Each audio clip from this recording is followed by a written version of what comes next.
Mabota Mabino, bande kolanga Congo Kinshasa, Congo Brazzaville, merci la confiance, peu fidélité au Bopesaka, Bonda école, magazine d'actualité pour ma courage, jamais Bopesaka, mission on les salake, tout le qui a besoin d'informations, tout peut savoir dans la tamoko réel.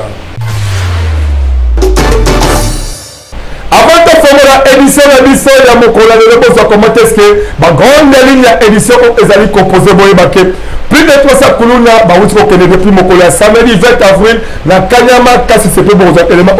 La délégation de groupes armés locaux, la province Ituri, Badimi Kotika, Bado Kipo, Kimia et Kotakula pour vous éléments. 50 ans après, CLPP, hôpital autonome qui est venu côté Batamaboma et Soukiwa et Koma Wapi. Ici, suppose que nous allons aider à prendre la mission de la Fongoli. Édition la mission d'éléments authentiques comme Sabino.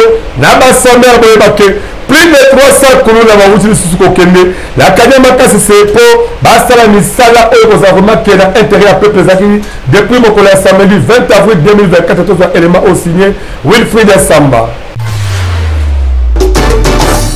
Mon Congo, Boye Baké, mon collègue samedi 20 avril 2024. Kakandenge, boza komona, langonga 8h ya tongo, la commissariat général, ya la police, ya ville province ya Kinshasa. Ba oyo, boza komona, ezande ba kuluna, ba latisi bango, ba uniforme, ya service national, ba matisi bango na mituka. Nyonso, eza kosalema, liboso, ya ba membre ya ba famille na bango. Milelo, sena milelo, et surtout, tango toyebisaka na bino ba parents, Bobende abana na bino matoi, bomona ka lokola, to salaka ba aventure. Et bongo, ngambo ya population et surtout, basalaka na kande mabe ya bakuluna. Bino moko, botala ndenge, bazako sepela na idéologie kaka, bakende.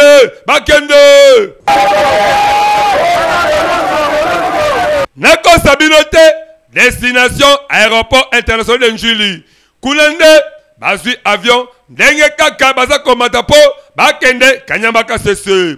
Opération Oyo, ezakolandisama kitoko, na yemoko, le commandant ya service national, Mwana Mboka, Jean-Pierre Kasongo Kabwike, na esprit, ya kosilisa bakulu na nyoso awa, na kata Kinshasa. Bondi belangaike, soki, ozako kalisa ke kuna, okokele kaka po ozo formation, en tout cas ebake omikosi po, auditorat militaire, et kozala kuna po, ba punir sévèrement, ba oyo ba kozala enforcer ma be makasi.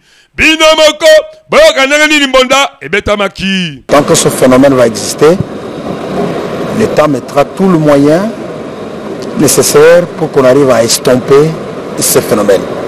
Nous avons déjà sollicité de l'auditorat général qu'une antenne de l'auditorat général soit ouvert à Kanyama Kasese afin de s'occuper de ceux-là qui au sein du centre vont commettre des crimes qui vont nécessiter qu'ils soient déférés devant la justice. Donc la justice va continuer. Il n'est pas dit que ceux des Kuluna qui sont envoyés à Kanyama Kasese sont à l'abri de la justice. Il faudrait que vraiment les gens le comprennent clairement. Et c'est que 300 Kuluna Oyo Bakeko Sangana, la 300 Oyo Bautiko Kede, Nicolo Eleki. Nyonso, Ezakaka, première phase, donc boulot, Ezakaka, Koko Bapo, objectif Eza, 0 Kuluna, Awa, la ville province à Kinshasa. Awa, Nyonso, Ezako Salema, la présence est topé na miso la biso, donc, Kobanga Tendeko, Soki Oyebi, Esika Kuluna Azalaka, dénoncer les pots, Akede Kosala, travaux forcés, la Kanyama Kasese topé, Azo appel des morts po, Kimia ekota kitoko yango biso tobetisika kambonda tokimi awa ya assemblée provinciale de Kinshasa bondi melanga ke bauti kozwa bureau définitif malgré kuya mabe le président du bureau d'âge Mboka Amos Mbokoso azaki préparer pour masolo esele ba mercredi mais ba député ba boy pe ba décision que kaka mokolo ya samedi ba élection esele matozo élément au signé Wilfried Samba na Benjamin Kilunga. Mona Congo, bondi melangaike na assemblée provinciale de Kinshasa, bazui déjà bureau définitif na bango po ba kumbela masolo avec impact na idéologie. Boyebake, mwana mboka Levi Mbutande a commis président. Vice-président Tezande, Germain Chinyama ya AREP. André Kongolo ya AFDC. Rapporteur Ezabongo mwana mboka Clovis Samba MLC. Rapporteur adjoint Ezabongo mwana mboka Mubenga ya IDPS. Esengeli boyebake, l'honorable Germain Chinyama Azalaki Kaka, candidat Timoko na poste ya vice-président. Boyebake, la plénière wana oyo ezalaki samedi ekumbamaki la première secrétaire bureau d'âge na présence ya Seni na ba observateur. Les remerciements s'adressent au président de la République, chef de l'État, son excellent Félix Antoine Tshisekedi Tshilombo, pour son engagement dans la promotion de la femme congolaise. La nomination récente et historique de la femme au poste de première ministre traduit cet engagement. J'exprime ma profonde gratitude à ceux qui me soutiennent dans cette lutte, plus particulièrement aux autorités de l'Union sacrée. Hamilton disait, si je puis tout voir loin, c'est parce que je suis monté sur les épaules des géants, car aucun combat ne se gagne sans les alliés. Je crois en cette pensée. Aujourd'hui, je suis en face de mes alliés. J'ai besoin de votre soutien pour transformer mon savoir en action. J'ai un sentiment de joie, vraiment de très grande joie, du fait que AREP aujourd'hui a un siège au bureau définitif de l'Assemblée provinciale de la ville de Kinshasa. Madame Germaine Chinyama a été élue. Malgré Nyoso Oyo et aussi Kolekapo, bazo bureau définitif, mais Mwana Mboka Amos Mbokoso, président du bureau provisoire P, Azalaki, candidat à la présidence à APK, Azakoboya, na motema moko élection wana, Kutu, Azalaki da idéologie, Yakoboya et Salema, Mokola et Samedi, donc, et comment, mercredi, mais, décision wana, ba boakisa ki yango la plénière P, ba décision ki kaka, ba élection et Salema. Masolo Oyo, et betame ki toko, maître Ebike, mandat Oyo et aussi koleka, kaka, pasteur Oyo, Azalaki président assemblée professionnelle de Kinshasa, Mwana Mboka Godin Poi, ye, na gouverneur sortant, Jachilingo Bilambaka, en tout cas, Ezalaki kaka, Opesi Mbwa Aboyi. Mais tout Oyo, bonzo maele, bon créé, puis ça va stratégie malonga po, consonne na bango, la conséquence, eza ebele, kin et comme poubelle, ba insécurité, molili pe, banzela et comme mawatro. Levi Mbutape, en tout cas, Aoza Pasteur, Yeba Benegani Libokobeta Masolo Kitoko, na gouverneur Sika de manière que Bakinois, ba se pele en robe biso. Tobeti Sika Kambonda. Masolo est allé dans le reportage à ce que vous avez le mariage, vous avez la fête, activité, la politique de l'église, personne confiance dans mon école agence, conseil de l'homme avec beaucoup de professionnalisme, la prime que la mouké.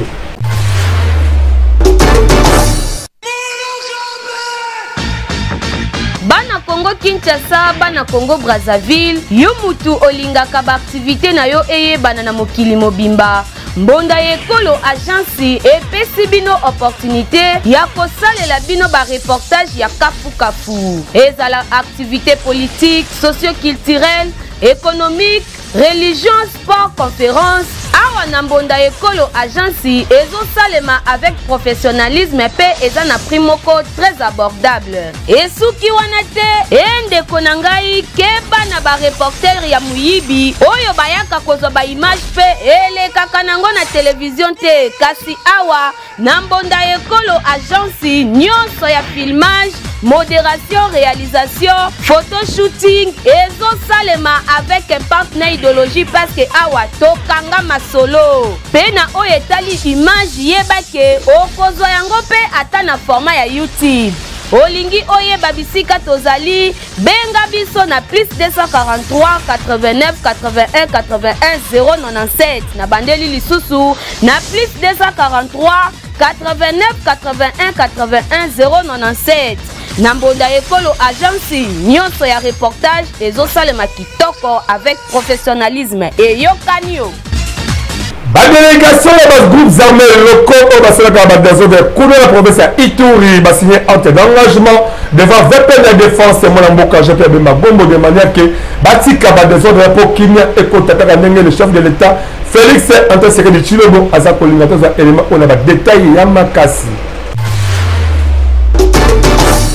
Mwana Congo esengeli boye bake Mwana mboka Jean-Pierre Bemba Gombo akitaki na Bunya chef lieu ya province ya Ituri na cadre ya évaluation ya situation sécuritaire ya province wana kokoma na ekuna asangisaki ba représentateur ba groupes armés locaux oyo basalaka ba mobulu kuna po ba luka kosilisa ba désordre wana nyoso atako ba accord ya ndenge na ndenge esalema me ebotala ngombu malamu te après kosolola kitoko ba groupes armés oyo bandimi kotika ba mobulu wana ba signé acte d'engagement la présence y avait permis la défense Mwana mboka Jean-Pierre Bemba Gombo bino moko boyo kanenge nini mbonda ebetami. Les groupes armés de l'Ituri, Codeco, FRPI, FPIC, Autodefense et MAPI, réunis à date du 19 avril 2024 sous la haute responsabilité de son Excellence, Monsieur le vice-premier ministre et ministre de la Défense nationale, Jean-Pierre Bemba, prenons l'engagement de cesser immédiatement les hostilités dans les terrains de la paix. Tout contrevenant au présent acte se verra sanctionné par les actions militaires ou judiciaires. Bondi Melangaïke, le chef de l'État, Félix Antoine Sekedi Chilombo, a vraiment un souci. Ya Kimia Ezonga na Ituri, Nenge Kaka, VP Mia Défense, Abeti Simbonda. La paix, la sécurité ici dans tout l'Ituri.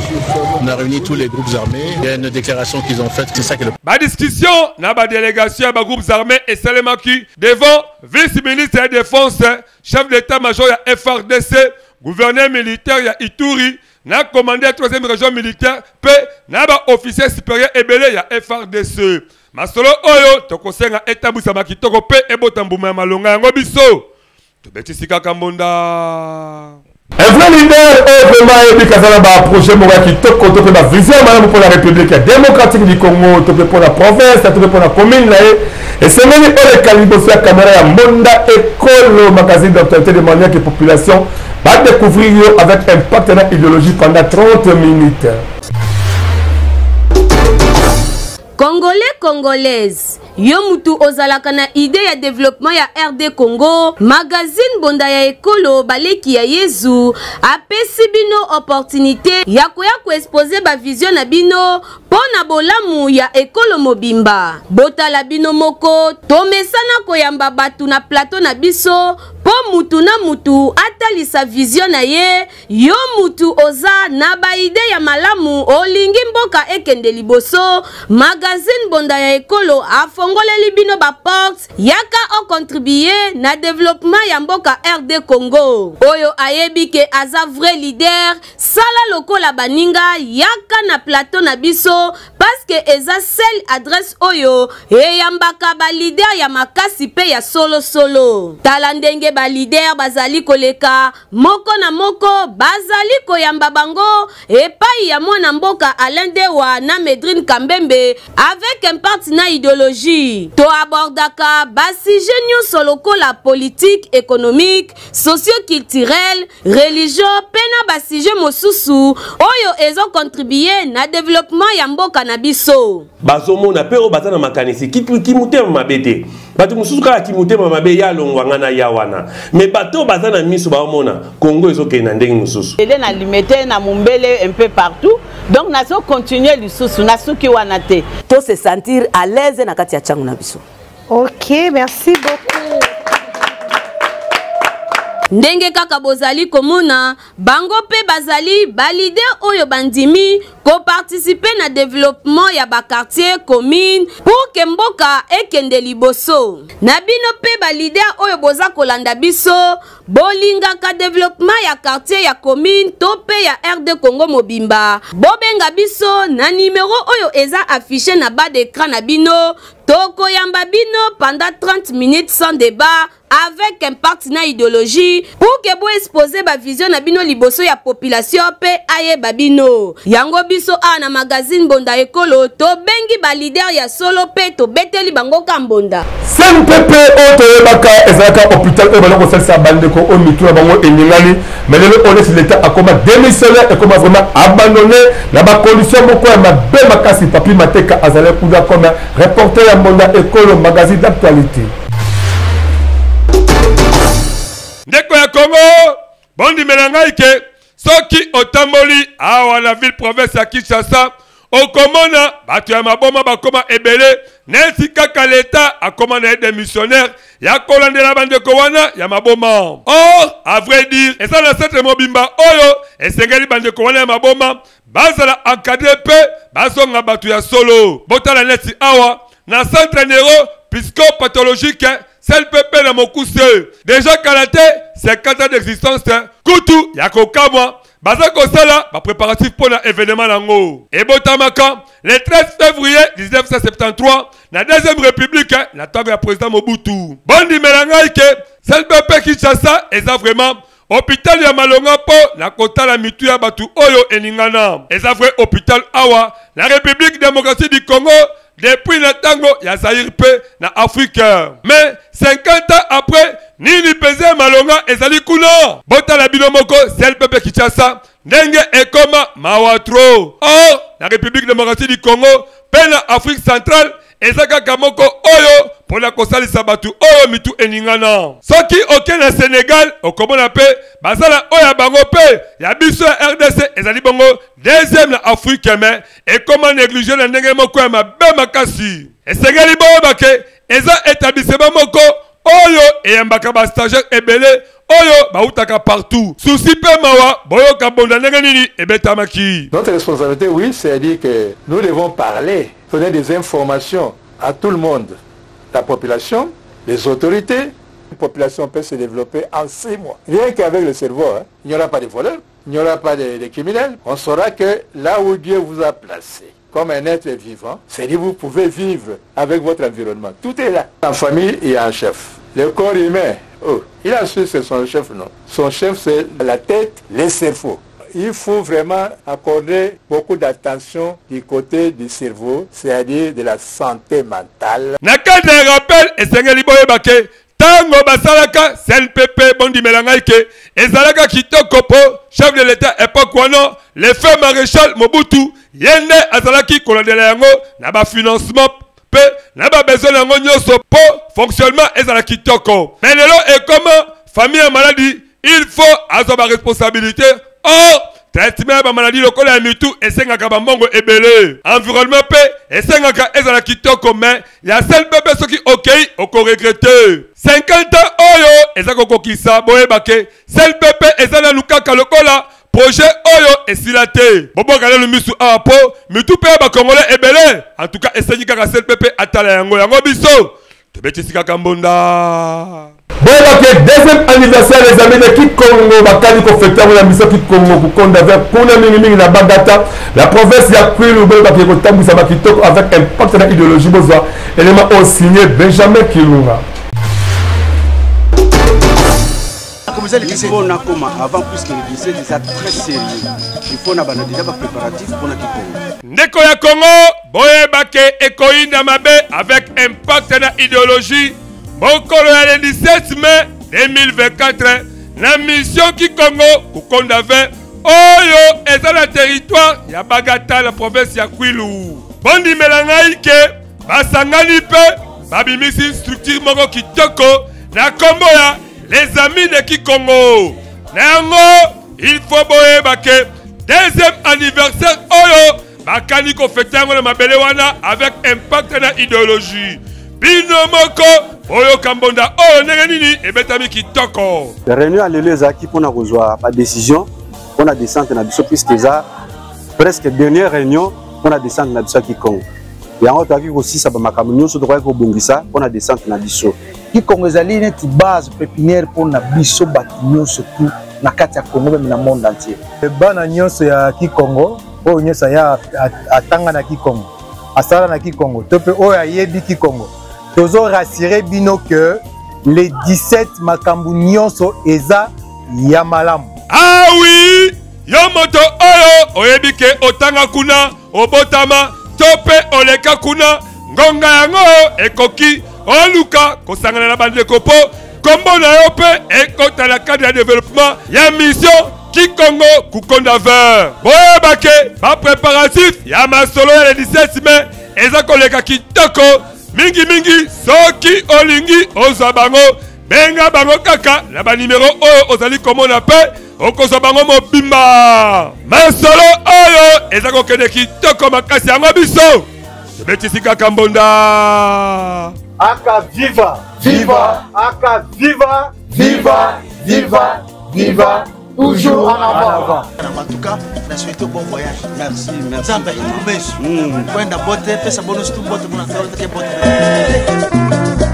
La grande katana mingi kuna ya Lubumbashi ba utiko kanga ebele ba cadre ya courant mingi ya cuivre oyo ba inya Congo ba yi ba kapola ko sala ke to vanda kala molili et ça dit passe peu mabo na élément au signé toujours Papi Mateka.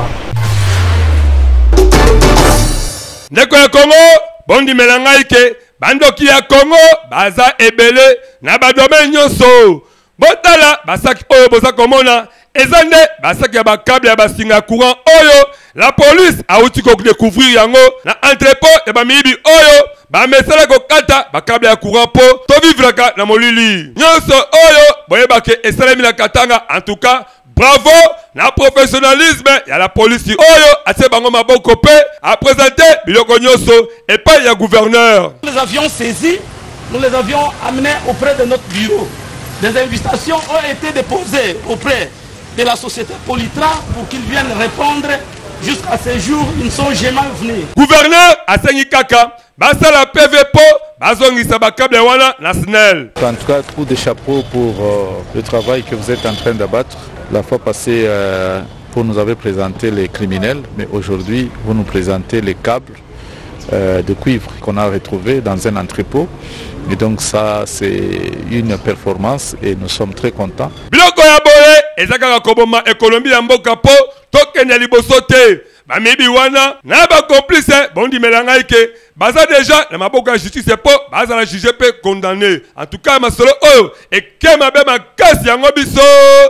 Tobeki sika kambonda. Bango bazali vraiment ba champion na soko état social à la carte République démocratique du Congo zali bongo bande ko fondation Jonathan Sambou à travers FGS devise ce qu'on a conversé 500 fois congolais par jour et qu'on permettre que les libota là yo bon ça va assistance ya ndenge na ndenge pour la fin de l'année bon se retrouver là un moment qui top quand on a élément au signé Benjamin Kelunga na Wilfried Samba.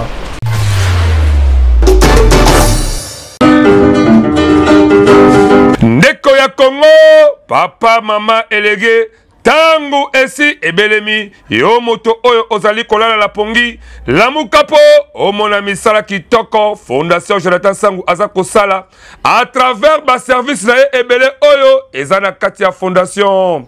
Yeba kena Fondation Jonathan Sambou, à travers FJS devise, nan 500 fois pamba par jour, et kosala ke, na suka mvula, Yona libota na mobimba, bolia, bomela, pebo fete kitoko. Tala ba oyo, ba pesaka confiance na Fondation Jonathan Sambou, ba fete kitoko, vula oyo e utiko sila. Asina sepe ndenye to biloko, mbongo biso to pesaki. Na biloko to zui, eza ndenge moko te. Po biloko to zui, eleki na mbongo oyo biso sani to pesaki. Ça ont lancé bamo ba moni. Et donc, on a le kuta. Mais c'est une vraiment tout sangana. Pour le but, nous fait la force. Et bongo, la cadre de formation, wana kutu, la na yo pongi ba bébé po, ba formation eza ebele lokola, make-up, na misala ya ndenge na ndenge. Na oyo etali kozo mosolo. Pona yo moto ya mombongo dimela ngaike soki kaka okoti kuna nyonso ekozala pete pona yo ba mama ba papa bandeko basi pe mibali boya kokota na Fondation Jonathan Sambou ko vivre na lisanga ezalaka malamu pona kozo bango dimela ngai ndeko ya Congo benga bango kaka na ba numéro oyo pe bakoyamba yo avec impact pe na idéologie na Fondation Jonathan Sambou. Pona nyonso ya social yebake oza mobimba. Fondation Jonathan Sambou yonde mosungu ya peuple congolais. Fondation Jonathan Sambou Congolais animé avec un partenaire idéologie Yebake. Misala na yo et mon ami.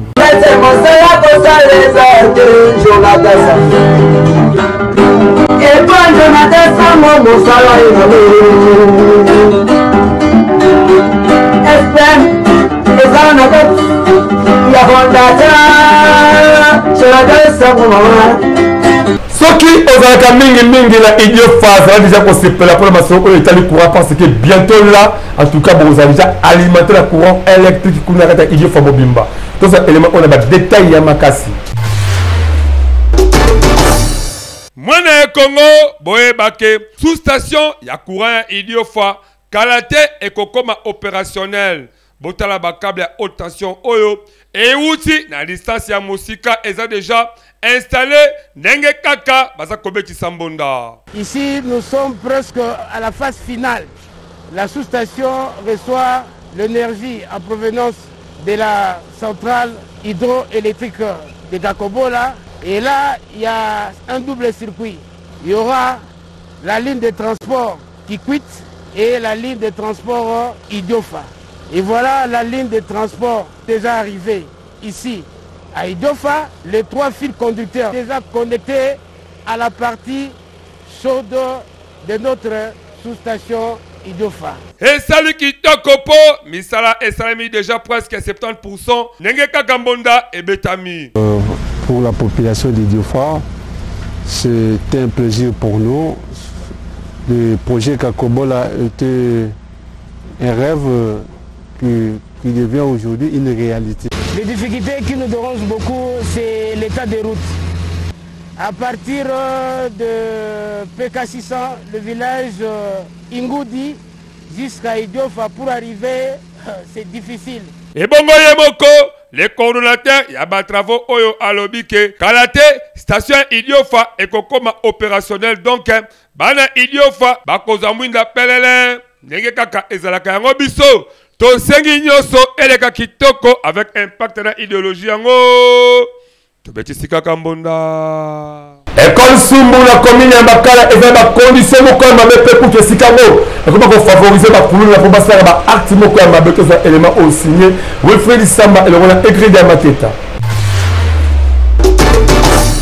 Ndeko ya Congo botala école oyo boko kama boye bake ezali école moko conventionné mais ya ko kama ekoma na état moko ya mabe makasi oyo lelo oyo ekoma esika ba kuluna na ba policier ba koma ko batama kaka pour ko déranger ba paisible citoyen oyo bazali ko tambola kotoyo boye bake école oyo ebimiza batu ya ndenge na ndenge entre autres ba cadre ba ministre pe batu ya ndenge na ndenge mais botala production école ekoma nango vraiment abandonné ekoma kosala pasi po population aleka kotoyo okomona muke bakuluna ba machek ba bimelie soki orate bakuluna yebake ba policier bakokangoga indosama boye osali eloko moko te. École Sumbu oyo na makala ekomi kosala pasi population tango bamonaki caméra na biso bino moko boyo kadeka nini babetsaki mbonda. Mais toza na posa ya kobongisa ekolo oyo po biso kote boyo tozonyokwa malikolo ya ekolo mai ezokotela biso na ekolo oyo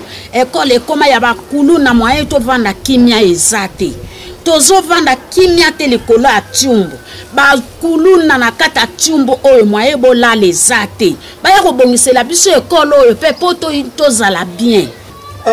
Année école et bandino et bangote pour même ngapi na tanga à première primaire. Donc non et banete mais c'est important ba ka ko bon sabaton et école o. Yango ndimti écrit ba inondation nyo suisa na sebu. Awa tokoseka na l'état congolais yebake ata tozali koluka programme de développement local ya 57 territoire et kosalisa ba école na ndenge totala pe ba école oya kala tobongisa yango po yango pe et ko permettre éducation elega kitoko yango biso tobetisi kaka mbonda. Page rose ya bakesi vula moko kati bavula ozambe apesa ye nani mwasi ya pembe kandi bozali komona mama Emily Moussao en tout cas kolia komela nyonso eza koma au rendez-vous tozwa élément avec un partenaire idéologie. Plaisir avec exactitude, nous mettons tout ensemble, nos cœurs y compris. Page rose ya lisusu totikana masolo yango boye bake mon ami personnel Charlie Motindo vraiment mon collègue lundi abakisi vula moka te bavula onzambe apesa ye kolia komela en tout cas émission la biso ya mon collègue beto consiste à boter ça pour autant que la bino ba rappel ya ba titre la biso be baké plus de 300 Kuluna ba autre que Kanyamaka c'est depuis Bokola samedi 20 avril 2024 après bon là qui élément oyo ba délégation ba groupe armés locaux la province à Ituri bandimi koti kamando qui pour kimia et kotakuna pe bon qui élément oyo 70 ans après CPP hôpital urbain pour traiter bien maladie locale ba tambela ba mitou et comment wapi et comment abandonner la face à l'état d'état comment là démissionnaire. Merci de confiance et de fidélité au professeur Kibiso.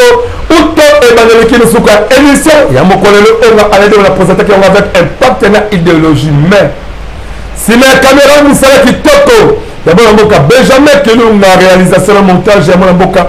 Écrire ma tête à émission et si maman qui est prêt à mon boka. Wilfried Samba na hôtel le collègue ministère de l'émission aussi ma cadrage de tout le monde. Papi ma tête caméra. Beaucoup toujours. Pour s'abonner massivement la chaîne YouTube de la mission Monda École officielle et en plus activité de la bino la ndenge mon bongo il y a entreprise bon mais la biso bas sport publicitaire donc au sein de la bino primo promotionnel ok c'est là que mon mot la bino c'est moi les vues et films bamuké biso la bino zala le caméra mai na mungu et bala na pima futa kitoko po nyoso et tambu sama kitoko merci dédicace spéciale à la maman Christelle H. Voilà, c'est là qui te connaît de manière qui peut être propre devant Bino. Donc, à la prochainement, ce qu'on est à Zomité. Je vous aime beaucoup plus. Bye.